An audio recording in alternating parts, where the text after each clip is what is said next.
ये एक ऐसी दुनिया है जहां लड़के और लड़कियों का रेशियो सीधा 1:1000 है। क्या इतने में ही तुम्हारी हो गई?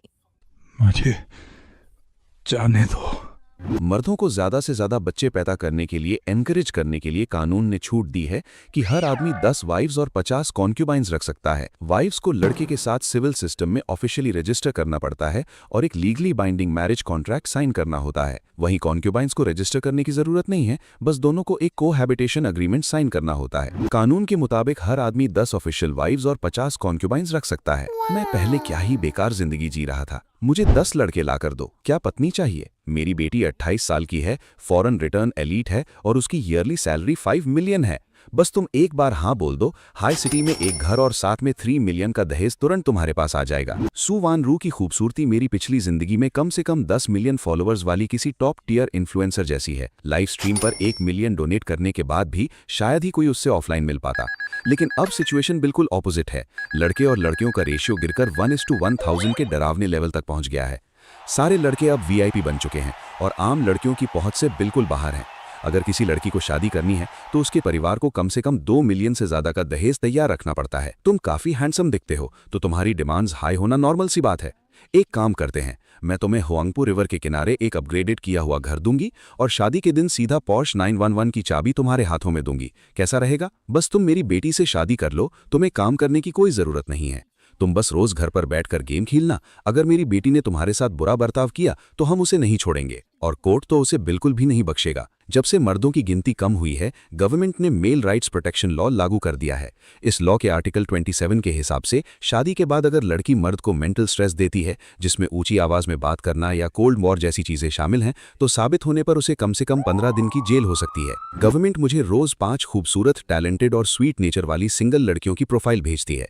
अगर मुझे शादी करनी होती तो मैं कब का कर चुका होता। मुझे तुम्हारे रिकमेंडेशंस की जरूरत नहीं है। और हाँ, अगर तुम यहां से नहीं गई तो मैं पुलिस को कॉल कर दूंगा कि तुम मुझे हरास कर रही हो। अरे बेटा, मेरा वो मतलब नहीं था, मैं बस थोड़ी टेंस हूं। आजकल लड़कियों के बीच कंपटीशन का प्रेशर बहुत ज्यादा बढ़ गया है। अगर मेरी बेटी की शादी अभी नहीं हुई तो मुझे लगता है वो जिंदगी भर किसी आदमी को छू भी नहीं पाएगी। उनके रोने की आवाज ने पार्क में मौजूद बाकी आंटियों का ध्यान खींच लिया। जैसे ही उन्हें पता चला कि यहाँ एक आजाद सिंगल लड़का खड़ा है, उन्होंने पलक झपकते ही मुझे चारों तरफ से घेर लिया। अरे बेटा, जरा मेरी बेटी को देखो, वो 18 साल की है, बिल्कुल फ्रेश और खूबसूरत। उसे तो अभी से किंग बे यूनिवर्सिटी में डायरेक्ट एडमिशन भी मिल गया है। किंग बे यूनिवर्सिटी गई भाड़ में। इतने हैंडसम लड़के के लिए मैं अपनी बेटी की तरफ से 100 मिलियन दूंगी। उस पैसे का वैसे भी क्या काम, इंसान जिंदगी में बस आराम और मजा ढूंढता है। मेरी बेटी से शादी करो और एक लग्जरी लाइफस्टाइल एंजॉय करो। मेरे सामने चल रहा यह सारा ड्रामा मेरे दिमाग का दही कर रहा था। इसलिए मैंने अपना फोन उठाया और पुलिस को कॉल करने की एक्टिंग की। हेलो, क्या यह पुलिस स्टेशन है? मुझे पीपल्स पार्क में औरतों के एक झुंड ने घेर लिया है। जेल जाने के डर से सारी आंटीज वहां से तुरंत भाग खड़ी हुईं। बस वो पहली वाली हाई सिटी की आंटी वहीं खड़ी लगातार बकबक कर रही थी। बेटा, प्लीज मेरी बच्ची के बारे में एक बार सोच लो। मैं तुम्हारे ऑफिशियल वाइफ की पोजीशन की डिमांड भी नहीं करूंगी। बस तुम मेरी बेटी को अपने नाम के साथ एक कॉन्क्यूबाइन बना कर रख लो। क्या ये ठीक है? सिस्टम से नोटिफिकेशन आया। कंग्रेचुलेशंस होस्ट, आपने many wives many blessings system को सक्सेसफुली बाइंड कर लिया है। अब बस पत्नी बनाकर लाओ और बदले में एंडलेस दौलत और ओपी एबिलिटीज पाओ। कृपया 3 दिन के अंदर अपनी पहली पत्नी बनाएं। इसके रिवॉर्ड्स बहुत ही मैसिव होंगे। इस दुनिया में 25 साल बिताने के बाद सिस्टम आखिरकार तुम आ ही गए। मैंने पूछा, क्या मैरिज पवेलियन ऐप पर कॉन्क्यूबाइन बनाना भी शादी करने में गिना जाएगा? हाँ, बिल्कुल गिना जाएगा। जब तक वो लड़की होस्ट के साथ फिजिकल रिलेशनशिप में है और उसे ऑफिशियली रजिस्टर किया गया है, उसे पत्नी ही माना जाएगा। मैंने उस आंटी से कहा, तुम्हारी हालत देखकर मुझे तुम पर तरस आ रहा है। चलो ठीक है, मैं तुम्हारी बेटी को अपनी कॉन्क्यूबाइन बनाने के लिए मान जाता हूं। बेटा, तुम तो मेरे लिए भगवान बनकर आए हो। तुम्हें अंदाजा भी नहीं है कि अपनी बेटी की शादी के टेंशन में मेरे रोज कितने बाल झड़ रहे थे। मैं अभी तुरंत तुम्हारे अकाउंट में 5 मिलियन का दहेज ट्रांसफर करती हूँ, ताकि तुम्हें मेरी सिंसेरिटी पर कोई शक ना रहे। बस 1 मिनट बाद ही मुझे नोटिफिकेशन आ गया, एली पे में 5 मिलियन क्रेडिट हो चुके हैं। आंटी ने कहा, आजकल फाइनेंशियल मॉनिटरिंग काफी स्ट्रिक्ट है, इसलिए मैंने रिमार्क्स में दहेज लिख दिया है। तुम प्लीज माइंड मत करना। वैसे मैंने अभी तक तुम्हें अपने परिवार के बारे में नहीं बताया। मेरा सरनेम शू है। वानरो के पापा की 3 साल पहले ओवरवर्क करने की वजह से मौत हो गई थी। लेकिन बेटा, तुम टेंशन मत लो, ऐसी चीज तुम्हारे साथ बिल्कुल नहीं होगी। मैंने तुरंत जवाब दिया, अरे कैसी बातें कर रही हो, मैं बिल्कुल फिट हूं, मेरी उम्र अभी बस 25 साल है। शू आंटी ने कहा, पिछले 3 सालों में मैंने चाइनीज़ मेडिसिन को बहुत गहराई से पढ़ा है और ट्रीटमेंट के मामले में मुझे काफ़ी एक्सपीरियंस हो गया है। तुम बस आराम से एंजॉय करना। और हाँ बेटा, मेरा ख्वांगपू रिवर वाला घर बस यहीं आगे है, हम वहाँ चलकर भी जा सकते हैं। मैं तुम्हें बताती हूँ, मेरा वो घर टॉमसन रिवियरा जितना शानदार तो नहीं है, लेकिन वहाँ से रिवर का फर्स्ट क्लास व्यू मिलता है। वो 180 स्क्वायर मीटर बड़ा है और जब मैंने उसे खरीदा था तब उसकी कीमत 20 मिलियन थी। बाद में अगर तुम अपनी मेन वाइफ को भी वहाँ लाकर रखना चाहो तो आराम से रख सकते हो। वैसे तो मैं अब रिटायर हो चुकी हूँ, लेकिन अभी भी कंपनीज के लिए कंसल्टेंट के तौर पर काम करके पैसे कमा सकती हूँ। मुझे अचानक से इंटरनेट की वो लाइन याद आ गई कि 60 के बाद तो असली मेहनत शुरू होती है। मैंने कहा, आंटी आप भी ज़्यादा स्ट्रेस मत लीजिए, काम के साथ आराम भी बहुत ज़रूरी है। आप रिटायर होने के बाद वापस काम कर रही हैं तो अब आपको इंश्योरेंस के बेनिफिट्स भी नहीं मिलेंगे। ऐसे में बीमार पड़ने पर बहुत भारी खर्चा हो सकता है। आंटी ने कहा, बेटा इस घर को शादी के लिए फिर से रेनोवेट करने की कोई ज़रूरत नहीं है। मैंने जानबूझकर यहाँ पहले शिफ्ट नहीं किया। ये सब वानरू ने अकेले मैनेज किया है। मैं अपनी बेटी की तारीफों के पुल नहीं बांध रही हूँ, सच में वो बहुत कमाल की है। बचपन से ही मेरी स्ट्रिक्ट ट्रेनिंग की वजह से वो घर के कामों से लेकर बाहर के कामों तक सब कुछ परफेक्टली संभाल सकती है और तुम्हारे लिए जमकर पैसा भी छाप सकती है। मैंने पूछा, तुम्हारी बेटी कब आ रही है? मेरी अभी तक उससे कोई मुलाकात नहीं हुई है। अरे, मेरा भी दिमाग सठिया गया है, मैं तो उसे इन्फॉर्म करना ही भूल गई। बेटा, मैं अभी वानरू को कॉल करती हूँ और उसे अपना सारा काम छोड़कर तुरंत तुमसे मिलने आने को कहती हूँ।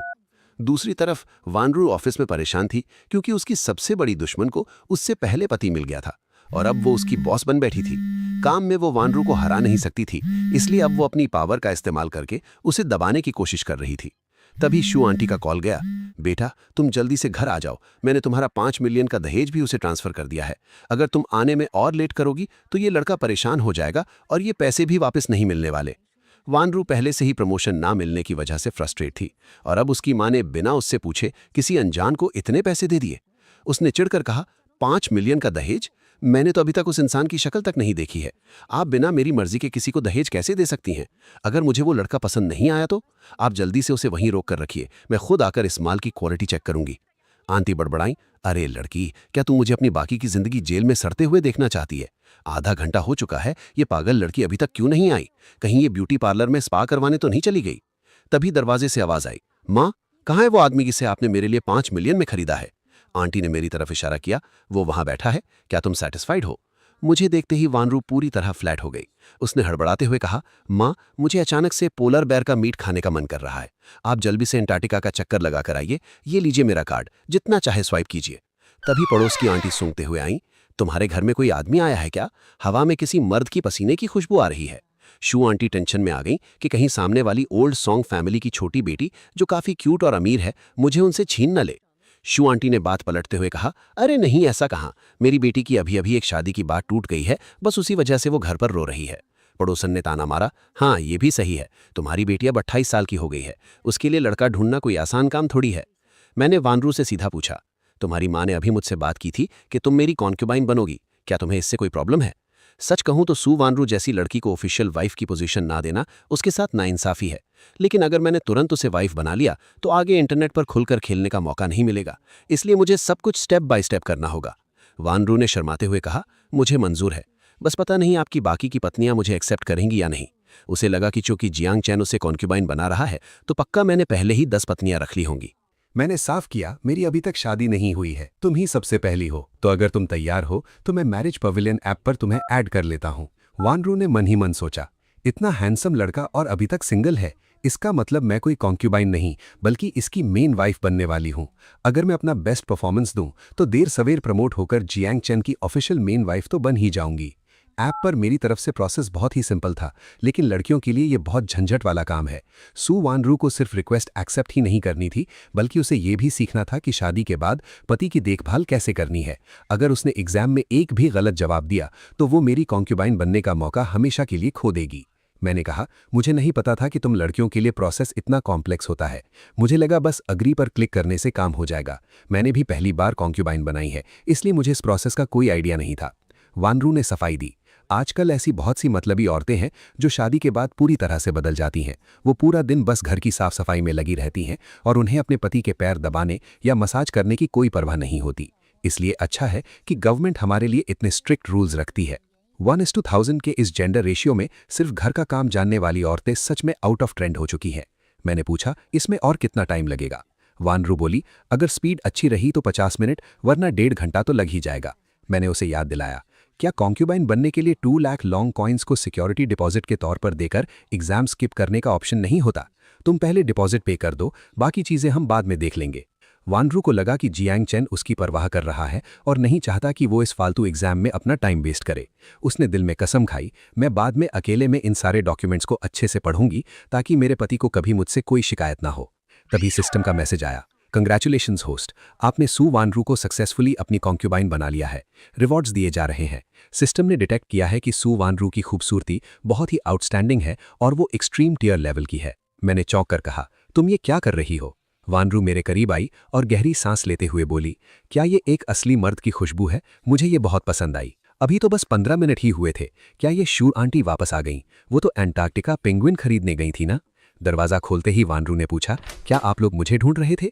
बाहर पुलिस खड़ी थी। ऑफिसर ने कड़क आवाज में कहा, हम तुम्हें नहीं तो क्या तुम्हारे आदमी को ढूंढने आए हैं?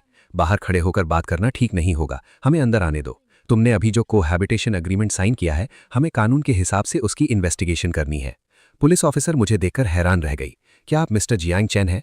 उसने मन में सोचा, वाह, ऐसा सदी का सबसे हैंडसम और परफेक्ट आदमी मैंने आज तक नहीं देखा। उसने मुस्कुराकर कहा, आपको खड़े होने की जरूरत नहीं है, आप बैठिए, हम बस यहाँ कुछ बेसिक सवाल पूछने आए हैं। मैंने अभी तक अपना इंट्रोडक्शन नहीं दिया है। मैं हुआंगपो डिस्ट्रिक्ट पुलिस स्टेशन की चीफ हूँ और मेरा नाम लियू यान है। मैंने मन में सोचा, कहीं ऐसा तो नहीं कि पुलिस को लग रहा है कि मैंने करोड़ों का दहेज लिया है और वो मुझे लेक्चर देने आए हैं। लियू यान ने वानरू की तरफ सख्त नजरों से देखा और पूछा, मैं तुमसे पूछती हूँ, क्या तुमने मिस्टर जियांग को डराया, धमकाया या उन्हें लालच देकर ये कोहैबिटेशन एग्रीमेंट साइन करने पर मजबूर किया है? तुम्हारी उम्र 28 साल हो चुकी है और तुम दिखने में भी काफ़ी एवरेज हो, तो तुम किसी बुढ़े से शादी क्यों नहीं कर लेती? मिस्टर जियांग हमारे देश, हमारे शहर और हमारे डिस्ट्रिक्ट के सबसे बेहतरीन मर्दों में से एक हैं। तुम्हारी क्या औकात जो तुम इनकी बराबरी कर सको? फिर लियू यान बड़ी ही सॉफ्ट आवाज में मुझसे बोली, मिस्टर जियांग, क्या सू वानरू ने आपको किसी भी तरह से फोर्स करके ये एग्रीमेंट साइन करवाया है? अगर आपको खुलकर बोलने में कोई अनकंफर्टेबल फील हो रहा है तो आप बस अपनी आंखें झपका सकते हैं। हम आपके लिए देश की सबसे प्रोफेशनल लीगल टीम हायर करेंगे ताकि ड्रैगन कंट्री के एक हाई क्वालिटी मेल होने के नाते आपके सारे राइट्स प्रोटेक्ट किए जा सकें। शू आंटी जो अभी वापस आई थी, उसने मन में सोचा, सत्यानाश, पक्का मेरी बेटी ने इतने सालों से किसी आदमी को नहीं देखा था तो उसने जल्दबाजी में जोर जबरदस्ती कर ली होगी। अब तो गए काम से। हे भगवान, मैंने उसे इतना अच्छा लड़का ढूंढ कर दिया था, वो बस और थोड़ा कंट्रोल क्यों नहीं कर पाई? आंटी हड़बड़ाते हुए बोली, पुलिस मैडम, हमारी फैमिली बहुत शरीफ है, मेरे दादाजी ने तो जंग में दुश्मनों को भी मारा है। तभी पड़ोसन सॉन्ग आंटी भी मजे लेने वहां पहुंच गई। उसने ताना मारते हुए कहा, अरे, तुमने तो कहा था कि तुम्हारी बेटी की शादी टूट गई है, तो अपनी कमी सुधारने के बजाय तुम लोग एक मासूम लड़के के साथ जबरदस्ती करने पर उतर आए। सच कहा है किसी ने, जैसी माँ वैसी बेटी। शू आंटी का पारा चढ़ गया। बहुत दिन हो गए थे किसी के बाल नोचे हुए। देखते हैं मेरे नाखून अभी भी इस चुड़ैल का मुंह नोचने के लायक हैं या नहीं। सॉन्ग आंटी चिल्लाई, बस बहुत हो गया। पुलिस मैडम, आप खुद देख लीजिए, जिस घर में ऐसी माँ हो वहां की बेटी कितनी संस्कारी हो सकती है। सॉन्ग आंटी ने मेरी तरफ देखा और हक्की बक्की रह गई। वाह, ये लड़का तो सच में बहुत हैंडसम है। पुलिस ने माहौल शांत करते हुए कहा, हमें शक है कि तुम्हारी बेटी ने मिस्टर जियांग को मैनिपुलेट करके एग्रीमेंट साइन करवाया है। हम बस इसी की इन्वेस्टिगेशन कर रहे हैं। अगर ये सब म्यूचुअल कंसेंट से हुआ है तो हम अभी यहाँ से चले जाएंगे। सॉन्ग आंटी ने फिर से जहर उगला। जरा इसके कपड़े तो देखो, ऐसी फालतू ड्रेस में ये इतने हैंडसम लड़के के साथ कैसे जच सकती है? पता नहीं सज धज कर किसको इम्प्रेस करने की कोशिश कर रही है। बिल्कुल बकवास। अभी हाल ही में मैंने न्यूज़ में पढ़ा था कि आजकल के लड़कों का 25 साल से बड़ी लड़कियों के लिए इंटरेस्ट रेट गिरकर सिर्फ 20% रह गया है। सॉन्ग आंटी ने पुलिस से कहा, पुलिस मैडम, पक्का इसी ने इस बेचारे हैंडसम लड़के को फंसाया है। आप प्लीज इसकी अच्छे से इन्वेस्टिगेशन कीजिए, ऐसे मुजरिमों को बिल्कुल खुला मत छोड़िए। मैंने बीच बचाव करते हुए कहा, ऑफिसर, सू वानरू और मेरे बीच जो भी हुआ है वो पूरी तरह से म्यूचुअल है। मैं अपनी मर्जी से उसके रिश्ते में आया हूं। सॉन्ग आंटी ने मुझे टोकते हुए कहा, अरे हैंडसम, मुझे तो लगता है कि पहले तुम्हें किसी टॉप हॉस्पिटल में जाकर अपनी आंखों का चेकअप करवाना चाहिए। लियू यान ने वानरू से पूछा, जियांग चेन के साथ तुम्हारा क्या रिलेशनशिप है? वानरू ने झिझकते हुए जवाब दिया, पति और कॉन्क्यूबाइन का। लियू यान ने अगला सवाल दागा, तो मिस वानरू, तुम्हारा दहेज कितना था? वानरू ने डरते हुए कहा, 5 मिलियन। मैंने मन में सोचा, आखिर बात मुझ तक आ ही गई। किसी से 5 मिलियन का भारी भरकम दहेज लेने के जुर्म में कहीं मुझे सच में जेल न हो जाए। लियू यान ने मुंह बनाते हुए कहा, इतने आउटस्टैंडिंग लड़के के लिए सिर्फ 5 मिलियन का दहेज? तुम क्या उसे भिखारी समझकर भीख दे रही हो? पिछले हफ्ते चायकुन नाम के एक आइडल को 500 मिलियन का दहेज मिला था और मेरे लुक्स उस चाय कुन नाम के आइडल को आराम से धूल चटा सकते हैं, फिर भी मुझे सिर्फ 5 मिलियन का दहेज मिला। सच में मेरे साथ कितनी बड़ी नाइंसाफी हुई है। लियू यान ने फटकार लगाते हुए कहा, तुम लोग हुआंगपू रिवर के सामने इतने बड़े लग्जरी फ्लैट में रहते हो और मिस्टर जियांग को तुमने सिर्फ 5 मिलियन दिए। तुम माँ बेटी को थोड़ी सी भी शर्म नहीं आती? मुझे समझ आ गया था कि ये पुलिस वाले यहाँ दहेज लेने के खिलाफ लेक्चर देने नहीं आए थे, बल्कि ये तो वो फरिश्ते थे जो मेरी असली कीमत समझकर मुझे इंसाफ दिला रहे थे। वान राव ने सफाई दी, मुझे इन सब बातों का कोई आइडिया नहीं था, ये सब मेरी माँ ने तय किया था। लियू यान ने सियू आंटी की तरफ देखकर ताना मारा, ओहो, तो आप थीं जो पीछे से जबरदस्ती शादी करवा रही थीं। सियू आंटी ने गिड़गिड़ाते हुए कहा, ऑफिसर मैडम, मेरी बेटी 28 साल की हो गई है और आज तक वो किसी रिलेशनशिप में नहीं रही। एक माँ होने के नाते मुझे उसकी बहुत चिंता सताती थी। रोज रोज बैठकर टेंशन लेने से तो कुछ होने वाला नहीं था, इसलिए मैं खुद पार्क में जाकर कुछ अच्छे दिखने वाले लड़कों को अपनी बेटी की प्रोफाइल दिखाने लगी थी। लेकिन मैं कसम खाकर कहती हूं, मैंने कभी किसी लड़के को हरास नहीं किया। लियू यान ने मुस्कुराते हुए कहा, तुम तो बिना मारे ही अपना जुर्म कबूल कर रही हो। मिस्टर जियांग, क्या ये सच कह रही हैं? क्या इसने आपके साथ कोई जबरदस्ती की थी? अगर सियू शियू मेई ने आपके साथ जबरदस्ती की है तो इसे माँ बेटी का जॉइंट क्राइम माना जाएगा और फिर पेनल्टी के तौर पर इनकी पूरी प्रॉपर्टी जब्त हो सकती है। सॉन्ग आंटी बीच में कूद पड़ी, बिल्कुल जबरदस्ती की होगी। ये सियू शियू मेई हमेशा से ऐसी ही घटिया चालें चलती आई है। मैंने तुरंत कहा, नहीं, मेरे साथ कोई जबरदस्ती नहीं हुई है। सियू आंटी ने मुझसे पूरे 1 मीटर का डिस्टेंस बनाया रखा था और मुझे बस अपनी बेटी का प्रोफाइल कार्ड दिखाया था। और सच कहूं तो सू वान राव की फोटो देखते ही मैं पहली नजर में उस पर फिदा हो गया था। लियू यान ने सांस छोड़ते हुए कहा, मिस्टर जियांग, मुझे लगता है आपको सच में एक बार हॉस्पिटल जाकर अपनी आंखों का चेकअप करवाना चाहिए। दहेज के मामले में ये लोग बिल्कुल भी स्टैंडर्ड्स मीट नहीं करते। लियू यान ने वान राव से कहा, अगर तुम्हारा दहेज सिर्फ इतना सा है तो मेरी मानो तुम शादी करने का ख्याल ही छोड़ दो। वान राव ने तुरंत घबरा कर कहा, नहीं, मैं अपने पति को दहेज में 15 मिलियन और देने के लिए तैयार हूं और इसके साथ ही मैं ये घर भी पूरी तरह से इनके नाम कर दूंगी। अगर कल को ये मुझे छोड़ना भी चाहें या फिर मैं एक अच्छी पत्नी बनने में फेल हो जाऊं तो मैं इस घर पर कभी कोई हक नहीं जताऊंगी और मैं अभी इसी वक्त प्री नप्चुअल अग्रीमेंट साइन करने के लिए तैयार हूं। सियू आंटी ने पहले मुझसे कहा था कि घर हम दोनों के बीच आधा आधा बटेगा, लेकिन अब सू वान राव ने इस प्राइम लोकेशन वाला पूरा का पूरा लग्जरी फ्लैट सीधा मेरे नाम कर दिया था, जिसकी टोटल वैल्यू कम से कम 60 मिलियन के करीब थी। लियू यान ने सिर हिलाया, हाँ, अब जाकर बात कुछ सही लग रही है। वैसे मैं तुम्हें एक बात याद दिला दूं, तुम यहाँ सिर्फ एक कॉन्क्यूबाइन हो, इसलिए लीगल टर्म्स में इसे प्री नप्चुअल एग्रीमेंट नहीं कहा जाएगा, इसे वॉलंटरी गिफ्ट माना जाएगा। मैंने मन में सोचा, ये कोई वर्जन T0 का कैरेक्टर नहीं है, ये तो सीधा कुथुलू लेवल का अनडिफाइंड बॉस है। वान रू ने तुरंत हामी भरी, हाँ, मैं अपनी पूरी मर्जी से ये घर अपने पति को गिफ्ट कर रही हूँ, क्या आपको ये मंजूर है? लियो यान ने मेरी तरफ देखा और बोली, अगर आपको ये ऑफर पसंद नहीं है तो आप मना कर सकते हैं। एक फ्रेंडली एडवाइस दूं, डेस्टिनी 520 ऐप पर आपको रोजाना जो लड़कियां रेकमेंड की जाती हैं, उनमें से हर एक लड़की सू वान रू से कहीं ज्यादा बड़ा दहेज देने के लिए तैयार होगी। सू वान रू ने शर्मिंदगी से अपना सिर झुका लिया। वो खुद से नफरत कर रही थी कि उसने जिंदगी में और ज्यादा मेहनत क्यों नहीं की ताकि वो मुझे एक भारी भरकम दहेज दे सके। मैंने थोड़ा नाटक करते हुए अपना सिर हाँ में हिलाया और सोचा, ये प्यार का बुखार सच में इंसान को पागल कर देता है। जब सू वान रू ने देखा कि मैंने बिना झिझके उसे चुन लिया है तो उसकी आंखों से आंसू छलक पड़े। शियू आंटी ने सोचा, इतना हैंडसम, टैलेंटेड और ऊपर से पैसों का बिल्कुल भी लालची नहीं, ऐसा दामाद ढूंढने से भी कहाँ मिलेगा। ये तो सपने में भी सोचना मुश्किल था और आज मेरे सामने हकीकत में ऐसा हो रहा था। लियू यान में एक लंबी सांस छोड़ते हुए कहा, सच में असल जिंदगी फिल्मों से भी ज्यादा ड्रामेटिक होती है। ठीक है, तो सू वान रू का इंटरोगेशन यहीं खत्म होता है। अब मैं मिस्टर जैंग से कुछ सवाल पूछना चाहती हूँ। मैंने सीधे बैठकर खुद को तैयार किया।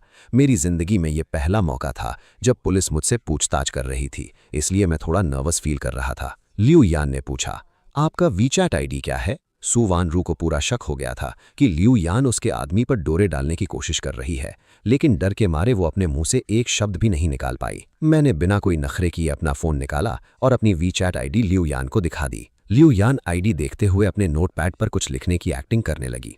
अजीब बात यह थी कि उसका पेन तो चल रहा था, लेकिन कागज पर कोई इंक नहीं छप रही थी। दरअसल लियू यान ने चुपचाप मेरे 16 डिजिट के वीचैट आईडी को अपने दिमाग में रट लिया था। इसके बाद वो वहां से जाने के लिए तैयार हो गई। चलिए, अब हम आप लोगों को और डिस्टर्ब नहीं करेंगे। मेरी दुआ है कि आप दोनों की जिंदगी में हमेशा मिठास बनी रहे और जल्द ही आपके घर कोई खुशखबरी आए। जैसे ही दरवाजा खुला, बाहर से एक जोरदार आउच की आवाज आई। ये और कोई नहीं बल्कि सोंग शुफेन आंटी थी, जो छुपकर हमारी बातें सुन रही थीं। शिव आंटी ने ताना मारा, लो जी, आ गई एक और चुड़ैल जिसे कोई मर्द घास नहीं डालता। ये सुनते ही पुलिस वालों के चेहरे की मुस्कान गायब हो गई और उनका चेहरा गुस्से से लाल हो गया। वो सब एक साथ शिव शिव मई को घूरने लगे। सबने मन में सोचा, तुम्हें गाली देनी है तो किसी एक को दो ना, हम सबको बीच में क्यों घसीट रही हो। सोंग शुफेन गाली सुनने के बाद भी गुस्सा नहीं हुई। उसने सीधा शिव शिव मई को पलटकर जवाब दिया, तुम ये मत भूलो कि मेरी बेटी तुम्हारी बेटी से पूरे 10 साल छोटी है। देखना आने वाले टाइम में तुम्हारी बेटी का आदमी पक्का। जू शू में को याद आया कि कैसे इसी औरत की वजह से उसकी जवानी बर्बाद हुई थी और अब ये उसके दामाद को भी छीनने की फिराक में थी। बिना कुछ सोचे उसने सीधा एक जोरदार तमाचा सोंग शुफेन के गाल पर जड़ दिया। थप्पड़ पड़ते ही सोंग शुफेन भी लड़ने के लिए तैयार हो गई। लिू यान ने अपने ऑफिसर से कहा, तुम लोग यहीं रुककर इस मामले को सुलझाओ, मुझे पुलिस स्टेशन में कुछ काम है। लिू यान मन में सोच रही थी, अगर जियांग चैन जैसा लड़का सू वान रू को पसंद कर सकता है तो इसका मतलब मेरे पास भी पूरा चांस है। आजकल ऐसे प्यार में अंधे होने वाले लड़के आसानी से नहीं मिलते। User does not exist, please check the information and try again. Liu Yan ने फोन देखते हुए कहा, कहीं मैं कैपिटल आई और 1 के बीच कंफ्यूज तो नहीं हो गई, मैं एक बार फिर से ट्राई करती हूँ। लिू यान ने लाल आंखों के साथ 99 बार ट्राई किया और आखिरकार हार मान ली। उसने गहरी सांस लेते हुए कहा, उफ, आजकल के मर्द सच में बहुत चालाक हो गए हैं। और इधर घर के अंदर सू वानरू अपनी माँ को लड़ता हुआ छोड़कर सीधे मेरे पास आई और बड़े प्यार से बोली, पतिदेव, आपको भूख लगी होगी ना, मैं अभी आपके लिए खाना बनाती हूँ। उसे अपनी माँ की मदद करने में कोई इंटरेस्ट नहीं था। उसने चुपचाप जमीन पर गिरे हुए सी फूड को उठाया और किचन की तरफ बढ़ गई। जू आंटी लड़ते हुए चिल्लाई, बिल्कुल सही वानरू, तुम्हें यही करना चाहिए। शादी के बाद हमेशा अपने पति को पहली प्रायोरिटी देनी चाहिए, तभी जिंदगी में खुशियां और शांति बनी रहती हैं। और देखो जरा, हमारा दामाद कितना सीधा है, वो बाहर जाकर पैसे उड़ाने की बजाय घर पर बैठकर खाना खा रहा है। सोंग आंटी ने लड़ते हुए मुझसे कहा, बेटा तुम मेरे घर क्यों नहीं आ जाते, मेरी बेटी। तभी पुलिस वाले ने दोनों को अलग करते हुए डांटा, बस करो तुम दोनों, तुम्हारा रोज का आमना सामना है, और भी बहुत सारे लड़के हैं दुनिया में, थोड़ा ब्रॉड माइंडेड बनो। अगर तुम लोग ऐसे ही लड़ते रहे तो तुम दोनों को ही जेल जाना पड़ेगा। पुलिस की इतनी स्ट्रिक्ट वार्निंग के बाद भी दोनों औरतें पीछे हटने को तैयार नहीं थीं। सोंग शुफेन लड़ाई में कमजोर जरूर पड़ रही थी, लेकिन उसे इसमें बड़ा मजा आ रहा था। वही बात हो गई, खेलना भी नहीं आता और खेलना भी है। वहीं दूसरी तरफ जू शू में ही अपनी पुरानी दुश्मनी का पूरा बदला ले रही थी। वो उसे इस बेदर्दी से कूट रही थी कि देखकर ही मजा आ जाए। पुलिस वाले ने थककर मुझसे कहा, मिस्टर जियांग, क्या आप प्लीज इन्हें समझाएंगे, अभी आपकी बात का इन पर ज्यादा असर होगा। मैंने सिर हिलाकर हाँ कह दिया। आखिर ये सारा तमाशा मेरे ही वजह से शुरू हुआ था। मैं चुपचाप सोंग शुफेन के पीछे गया और उसके दोनों हाथ पीछे से कसकर पकड़ लिए। फिर मैं सुलह कराने की एक्टिंग करते हुए चिल्लाया, मत लड़ो प्लीज, अब दोनों लड़ना बंद कीजिए। लेकिन असल में मैं अपनी होने वाली सास को मारने का पूरा मौका दे रहा था। थोड़ी देर पहले तक सास का पलड़ा भारी तो था, लेकिन सोंग शुफेन भी बीच बीच में उसे नाखून मार रही थी। मेरे इस तरह से उसे लॉक करने से सोंग शुफेन के सारे वीक पॉइंट्स जू शू में के सामने खुले थे। जू शू में दुनियादारी में माहिर थी। वो तुरंत समझ गई कि उसका दामाद क्या कर रहा है और उसने बिना टाइम वेस्ट किए दनादन मुक्के बरसाने शुरू कर दिए। उधर बेचारी सोंग शुफेन इतनी भोली थी कि उसे लगा मैं सच में लड़ाई रोकने आया हूं। वो मुझे दिलासा देने लगी और इसी बीच उसके चेहरे पर 2-4 थप्पड़ और छप गए। पुलिस वाले ने अपना सिर पीटते हुए कहा, इससे अच्छा तो मैं तुम्हें बुलाता ही नहीं, तुमने तो माहौल और भी खराब कर दिया। किचन से सू वॉन राव अपने पति को अपनी मां की साइड लेते हुए देखकर मुस्कुराने लगी और उसका दिल प्यार से और भी ज्यादा भर गया। पहले वो टेंशन में थी कि कहीं लड़ाई में उसकी मां को ज्यादा चोट ना लग जाए या उनके चेहरे पर खरोच ना आ जाए, लेकिन मेरे इस तरह लड़ाई रोकने के तरीके ने उसकी सारी टेंशन खत्म कर दी। सच कहा है, घर में एक मर्द का होना किसी खजाने से कम नहीं है। उसे लगने लगा कि 20 मिलियन का दहेज भी मेरे लिए बहुत कम था। अब उसे लगा कि वो किसी महंगी गाड़ी से ही इस कमी को पूरा कर सकती है। उसने सोचा, मैंने सुना है लड़कों को पोर्श 911 बहुत पसंद आती है। उसका एक लग्जरी वर्जन भी है और वो ज्यादा महंगा भी नहीं है, सिर्फ 7 मिलियन के करीब है। मुझे अपने पति के लिए वो गाड़ी जरूर खरीदनी चाहिए। ये तय करने के बाद सू वॉन राव सब्जियां लेकर वापस किचन में जाने लगी, लेकिन तभी उसे याद आया कि उसने मुझसे मेरी पसंद नापसंद तो पूछी ही नहीं। वो तुरंत वापस पलटी और अपनी आवाज को एकदम मीठा और क्यूट बनाते हुए बोली, पतिदेव, क्या आपको कोई चीज खाने से एलर्जी है? मैंने जवाब दिया, मैं खाने के मामले में नखरे नहीं करता। उसने फिर पूछा, तो क्या आपको सिचुअन, लू, कैंटनीज या हुई क्विजीन में से कुछ खास पसंद है? सच कहूं तो मुझे नहीं पता था कि इन सब डिशेस में क्या फर्क होता है। मेरे लिए खाना या तो अच्छा होता था या बुरा। मैंने कहा, जो भी अच्छा लगे बना लो, मैं सब खा लूंगा, तुम अपने हिसाब से देख लो। मेरी बात सुनकर सू वॉन राव खुशी खुशी सारा सामान लेकर किचन में चली गई। अब उसे किसी बात की टेंशन नहीं थी। और घर के बाहर हॉलवे में ये लड़ाई तब तक चलती रही जब तक एक्सयू शू मेई के हाथ थक कर चूर नहीं हो गए। पुलिस वालों को भेजने के बाद जब मैं घर लौटा तो देखा कि किचन में सू वॉन राव मेरे लिए पूरी लगन से सी फूड सूप बना रही थी। लिविंग रूम में एक्स आंटी मेरी बहुत खातिरदारी कर रही थी। दामाद जी, आप तब तक कुछ फल खाइए, मैं किचन में वॉन राव की मदद करके आती हूँ। आंटी ने कहा, आप आराम से सिगरेट पीजिए, हमारे घर में सॉफ्ट चुंघवा सिगरेट के इतने पैकेट्स पड़े हैं कि खत्म ही नहीं होंगे। जब वॉन राव के पापा जिंदा थे तब मैंने उनका अटेंशन पाने के लिए ये सब स्टॉक करके रखा था। और शराब में आप क्या लेना पसंद करेंगे, 60 ईयर ओल्ड माउताई या फिर रोमनी कॉन्टी?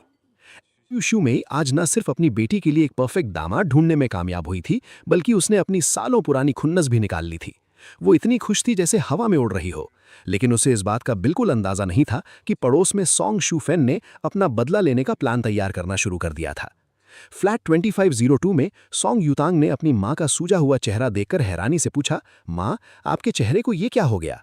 यूतांग को वर्कआउट करते समय एयरफोन लगाने की आदत थी, इसलिए बाहर क्या तमाशा हुआ उसे कुछ पता नहीं चला था। मां ने चिढ़कर कहा, तुम मेरी चोट को छोड़ो, तुम्हें पड़ोस की सू वॉन राव के बारे में पता है? यूतांग ने मुंह बनाते हुए कहा, हाँ पता है, वही पड़ोस वाली बूढ़ी औरत जिसे कोई घास नहीं डालता। मां ने कहा, आज उसकी शादी हो गई है और उसका आदमी 1.9 मीटर लंबा है और दिखने में भी हद से ज्यादा हैंडसम है। यूतांग के होश उड़ गए, क्या ऐसा नहीं हो सकता? शो सू मेई और सोंग शोफेन की दुश्मनी बहुत कामयाबी के साथ उनकी अगली जनरेशन में भी ट्रांसफर हो गई थी। बचपन से ही दोनों लड़कियों का एक दूसरे से कंपैरिजन किया जाता था, तो जाहिर सी बात है कि दोनों के दिलों में एक दूसरे के लिए जलन और नफरत भरी हुई थी। मां ने कहा, अगर तुम्हें यकीन नहीं हो रहा तो जाकर बिल्डिंग के सीसीटीवी फुटेज देख लो, वो लड़का तुम्हारे फेवरेट सुपरस्टार से कम 5 गुना ज्यादा हैंडसम है। यूतांग को लगा जैसे आसमान टूटकर उसके सिर पर गिर गया हो।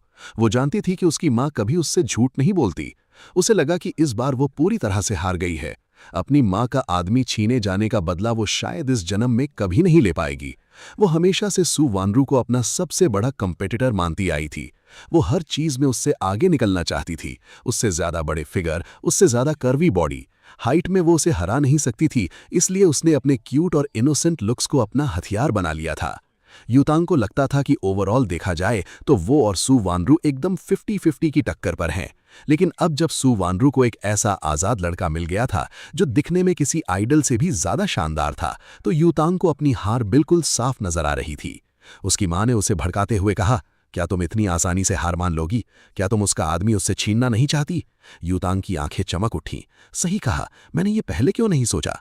मैं सू वानरू से पूरे 10 साल छोटी हूं, तो जाहिर है कि लड़के मुझे ज्यादा पसंद करेंगे। अगर वो हैंडसम लड़का उसे पसंद कर सकता है तो वो मुझ पर भी जरूर फिदा हो जाएगा। बिल्कुल, मैं सोंग यूतांग इस दुनिया की सबसे हॉट लड़की हूं। ऐसा कोई मर्द नहीं जिसे मैं हासिल ना कर सकूं। अपनी बेटी को जोश में वापस आते देख सोंग शुफेन ने अपना शातिर प्लान बताना शुरू किया।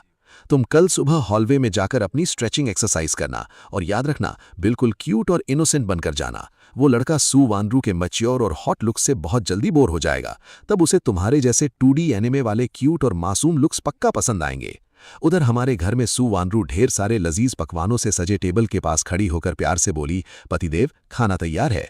तभी शू आंटी ने उसे डांटते हुए कहा, तुमने अभी तक ना तो उनकी प्लेट में चावल परोसे हैं और ना ही ग्लास में शराब डाली है, और बस सीधा उन्हें खाने के लिए बुला लिया। अगर तुम इसी तरह अपने पति की देखभाल करोगी तो 3 दिन के अंदर वो तुम्हें घर से निकाल देंगे।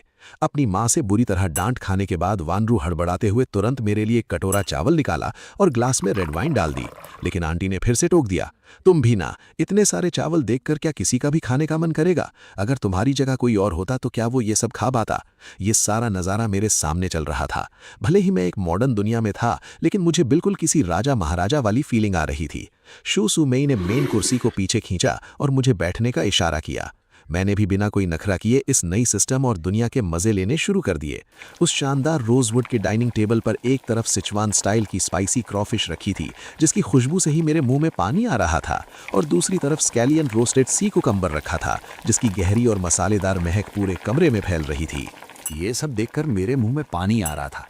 मैंने सामने रखी 60 साल पुरानी माउटाई शराब की खुशबू को इग्नोर किया और सीधा चॉपस्टिक्स उठाकर खाना शुरू कर दिया। इसका टेस्ट सच में लाजवाब था। मैं तो खाने के मजे ले रहा था, लेकिन पास खड़ी जू शू मेई और सू वानरू की धड़कनें तेज हो रखी थी।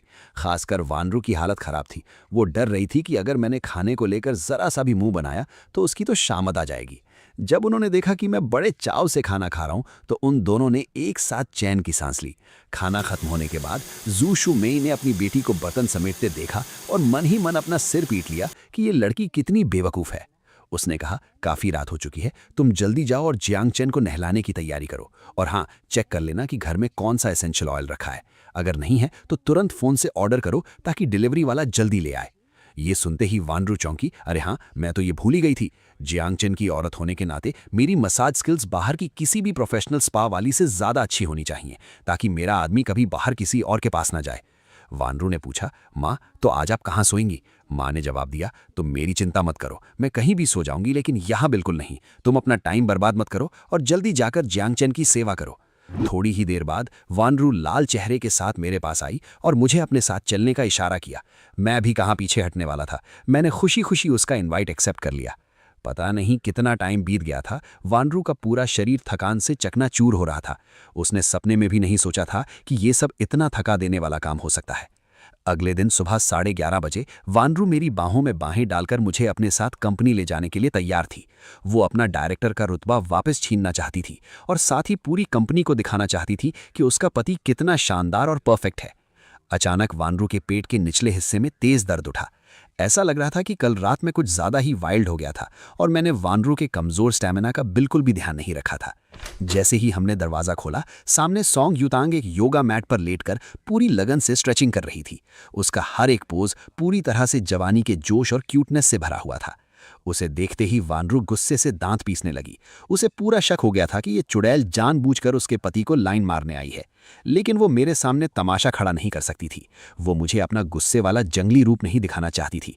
वानरू ने मीठी स्माइल देते हुए प्यार से कहा, क्या बात है छोटी बहन, तुम यहाँ हॉलवे में स्ट्रेचिंग कर रही हो? फिगर काफ़ी अच्छा मेंटेन किया है। युटांग ने वानरू को पूरी तरह से इग्नोर मार दिया और अपनी उंगली से अपनी टांग की तरफ इशारा करते हुए कहा, बड़े भैया, मेरी टांग में यहाँ बहुत खिंचाव हो रहा है, क्या आप प्लीज़ यहाँ आकर मेरी थोड़ी सी मसाज कर देंगे? युटांग को देखते ही मुझे समझ आ गया था कि ये उन एनिमे वाली लड़कियों जैसी है जो दिमाग तो बहुत लगाती हैं, लेकिन असल में बड़ी बेवकूफ़ और मासूम होती है। मैंने उसे सीधा कोई जवाब नहीं दिया, बल्कि बगल में खड़ी वानरू से पूछा, तुम्हारा क्या ख्याल है, क्या मुझे उसे स्ट्रेचिंग में मदद करनी चाहिए? वानरू खुशी से फूलकर कुप्पा हो गई। उसने सोचा, मेरा पति मुझसे मेरी राय मांग रहा है। ये सच में कितना रोमांटिक है। अगर इसकी जगह कोई और लड़का होता तो वो कब का अपनी पत्नी को कूड़ेदान में फेंककर इस लड़की के पास पहुंच गया होता। लेकिन जियांग चेन बिल्कुल अलग है। वो मेरी फीलिंग्स की कदर करता है। ये सोचकर वानरू के अंदर मना करने की हिम्मत ही नहीं बची। अगर वो मना करती तो मैं उसे एक छोटी सोच वाली और जलनखोर औरत समझता, और ऊपर से वो थी तो बस एक कॉन्क्यूबाइन ही, और कॉन्क्यूबाइंस के पास अपने पति को किसी और औरत को देखने से रोकने का कोई हक नहीं होता। भले ही वो अंदर से बुरी तरह जल भुन रही थी, लेकिन फिर भी उसने अपने चेहरे पर एक प्यारी सी स्माइल चिपका ली। उसने कहा, लगता है युतांग ज्यादा थक गई है, पतिदेव आप जाकर उसकी मदद कर दीजिए। युतांग मन ही मन खुश होने लगी। मम्मी का प्लान सच में काम कर गया। बस थोड़ा सा इंतजार। जैसे ही ये हद से ज्यादा हैंडसम भैया मेरे पास झुकेंगे और मेरी सॉफ्ट स्किन को फील करेंगे तो शादी का प्रपोजल बस कुछ ही दूर होगा, और तब मैं इनकी मेन ऑफिशियल वाइफ बन जाऊंगी। फिर ये बूढ़ी और बदसूरत वानरू सिर्फ एक मामूली कॉन्क्यूबाइन बनकर रह जाएगी। मैं उससे रोज अपने पैर दबवाऊंगी, उसे अपने जूतों के नीचे रखूंगी और अपनी माँ का पूरा बदला लूंगी। युतांग दर्द का नाटक करते हुए बोली, आउच, बड़े भैया यहीं पर बहुत दर्द हो रहा है। वो इतनी एक्साइटेड थी कि उसने अपनी सांसें रोक लीं। उसका दिल जोर जोर से धड़क रहा था। लेकिन मैंने उसकी स्किन को हाथ तक नहीं लगाया, बल्कि मैंने उसके नीचे बिछे योगा मैट को कसकर पकड़ लिया, और अगले ही सेकंड मैंने उस योगा मैट को एक झटके में पीछे की तरफ खींच लिया। युतांग धड़ाम से मैट पर गिर पड़ी और उसकी हालत खराब हो गई। उसने चिल्लाते हुए कहा, आउच, भैया आप ये क्या कर रहे हैं? वानरू भी ये देखकर पूरी तरह से कंफ्यूज हो गई। वानरू ने सोचा, ये क्या हो रहा है? कहीं मेरा पति इतना उतावला तो नहीं हो गया कि वो इसे यहीं हॉलवे में ही निपटाने वाला है? ये कुछ ज्यादा ही फास्ट नहीं हो गया? लेकिन ये भी सच है कि हर मर्द को हमेशा नया माल ही पसंद आता है। मैंने युतांग को मैट समेत घसीटते हुए फ्लैट 2502 के दरवाजे तक पहुंचा दिया। फिर मैंने पीछे खुले हुए लिफ्ट के दरवाजे की तरफ इशारा करते हुए उसे सेफ्टी का ज्ञान देना शुरू किया। तुम लिफ्ट का रास्ता रोक कर बैठी थी, ये बहुत खतरनाक हो सकता है। इतना बोलने के बाद मैं वापस वानरू के पास गया और उसे बड़े प्यार से अपनी बाहों में उठा लिया। वानरू को ऐसा लगा जैसे दुनिया भर की खुशियां उसे मिल गई हों और उसकी सारी टेंशन छू मंतर हो गई। उसने अपने हाथ मेरी गर्दन में डाल लिए और अपना चेहरा मेरे चौड़े सीने में छुपा लिया। युतांग गुस्से से थरथर कांप रही थी। उसे यकीन ही नहीं हो रहा था कि एक आदमी होने के बावजूद मेरा सेल्फ कंट्रोल इतना तगड़ा कैसे हो सकता है। जब हम हुआंगपू रिवर के पास वाली बिल्डिंग के अंडरग्राउंड बेसमेंट में पहुंचे तो वहां की अमीरी सच में पागल कर देने वाली थी। मैं मुश्किल से 100 मीटर भी नहीं चला था और मैंने वहां 3 मेबैक और 5 रोल्स रॉयस गाड़ियां खड़ी देख लीं। लेकिन जब मैं वानरू की पार्किंग स्पेस के पास पहुंचा तो मैं हक्का बक्का रह गया। वानरू एक छोटी सी खटारा ईवी कार चलाती थी जिसकी कीमत 1 लाख से भी कम थी। सोचो उसकी एक दिन की सैलरी भी इस कार से कहीं ज्यादा थी। मैंने हैरानी से पूछा, क्या तुम्हारी साल की कमाई 5 मिलियन नहीं है? फिर तुम ये डिब्बा क्यों चला रही हो? पैसे बचाने के लिए। मुझे वानरू का पैसा खर्च करने का लॉजिक कुछ समझ नहीं आ रहा था। मेकअप, कपड़े, बैग्स और यहाँ तक कि उसकी स्टॉकिंग्स भी एकदम टॉप ब्रांड की होती थी। तो फिर कार के मामले में इतनी कंजूसी क्यों? मैंने कहा, इंसान पैसे बचाने के बाद उसे खर्च ही तो करता है ना। अगर तुम एक अच्छी गाड़ी खरीदोगी तो तुम्हारी सेफ्टी भी बढ़ेगी। वानरू ने प्यार से कहा, पतिदेव, मैं आपको सच बताती हूँ, आप प्लीज गुस्सा मत कीजिएगा। असल में मैं वो सारे पैसे अपने दहेज के लिए बचा रही थी। ये सुनते ही मेरा दिमाग पूरी तरह से सुन्न पड़ गया। तो इस सारी कंजूसी का असली जिम्मेदार मैं खुद था। सच कहूं तो आजकल लड़कियां एक लड़के से शादी करने के चक्कर में पूरी तरह से कंगाल हो रही हैं। मैंने प्यार से कहा, तुम्हें कौन सी कार पसंद है? बताओ, मैं तुम्हारे लिए खरीदूंगा। वानरू ने मना करते हुए कहा, अरे नहीं पतिदेव, आप मेरे ऊपर अपने पैसे बिल्कुल खर्च मत कीजिए। अगर एक औरत अपने आदमी से पैसे खर्च करवाती है तो ये बहुत बड़ा अपशकुन माना जाता है। आज हाईफाई फाइनेंशियल कंपनी की सालाना बोर्ड ऑफ डायरेक्टर्स की मीटिंग थी। जो डायरेक्टर्स पूरे साल अपनी आज़ादी के मजे लेते रहते थे, उन्हें भी आज की इस मीटिंग में शामिल होने के लिए वापस शहर लौटना पड़ा था। मीटिंग में बैठने वाले लोग कम से कम वाइस प्रेसिडेंट की पोस्ट वाले थे। वानरू जैसे मिडिल मैनेजमेंट वालों को मीटिंग में बैठने की परमिशन तो नहीं थी, लेकिन उन्हें स्टैंड बाय पर रहना पड़ता था। वानरू ने मुझसे कहा, पतिदेव, आज का दिन थोड़ा अलग है। कंपनी पहुंचने के बाद आप प्लीज मेरे केबिन में ही रुकिएगा। मैंने कहा, ठीक है। जब मैं ऑफिस एरिया में घुसा तो जो लड़कियां बोर होकर उबासियां ले रही थी वो मुझे देखते ही पूरी तरह से एक्टिव हो गई। उनका जोश देखकर लग रहा था जैसे उन्होंने रेड बुल के पूरे 10 कैन एक साथ पी लिए हों। लड़कियां चिल्लाईं, डायरेक्टर सू, क्या ये आपके कोई रिश्तेदार हैं? क्या आप इनके साथ मेरी डेट फिक्स करा सकती हैं?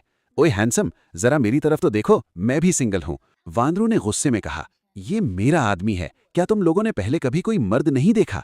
इस तरह से पागलों की तरह बर्ताव क्यों कर रही हो? एक लड़की ने जवाब दिया, डायरेक्टर सू, हम आपकी तरह किस्मत वाली कहाँ जो हमें इतना बढ़िया लड़का मिल जाए, और ऊपर से इतने मस्त फिगर वाले लड़के आजकल कहाँ ही देखने को मिलते हैं।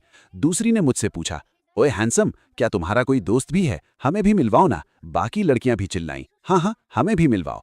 सारी लड़कियों ने एक बार फिर मुझे चारों तरफ से घेर लिया। वानरू का तो सर दर्द से फटने लगा था। वो सोच रही थी, जब मैं यहाँ खड़ी हूँ तब इनकी ये हिम्मत है। अगर मैं यहाँ नहीं होती तो शायद ये लड़कियां जियांग चैन को कच्चा ही चबा जाती।